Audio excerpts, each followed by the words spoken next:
Earlier this year, sexual health clinics were told that people between 20 and 24 would no longer be allowed treatment at these clinics, that public health nurses were being redirected to better tackle the rise of sexually transmitted diseases. That led to a local decision to reduce the weekly physician hours from 6 to 2 at the Fredericton Clinic. That in turn led to Boys Town physician Dr. Tanya Wood and 2 other physicians to resign from working at the clinic. We were very disappointed because we love the work that we do.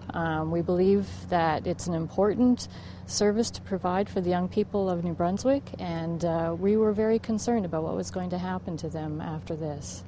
People who came in for diagnosis of sexually transmitted diseases, pap tests, and birth control.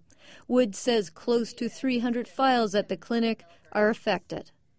I would empathise with that physician because, of course, it's important that patients have care and that care is not suddenly dropped. New Brunswick's Chief Medical Officer of Health, Dr. Elish Cleary, says although she's empathetic, the government's 16 public health nurses shouldn't be providing primary care, that's not the best way to use them to tackle the increase in sexually transmitted diseases.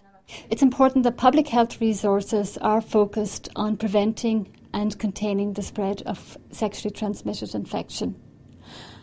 And that can't be done by sitting in the clinic. Prevention is very important, but when it comes to sexually transmitted infections, for example, cure is prevention. We have to use clinical services, treatment, counseling in conjunction with prevention and education. They're all important, and no area of that can be overlooked. And we know that these diseases are spreading despite the services that are currently being offered. And so we're working with public health nurses to get out into the communities to raise awareness so that people can take steps to protect themselves and not put themselves at risk. Dr. Tanya Wood says she thinks this approach will lead to higher levels of sexually transmitted diseases and cervical cancers. Catherine Harrop, CBC News, Boys Town.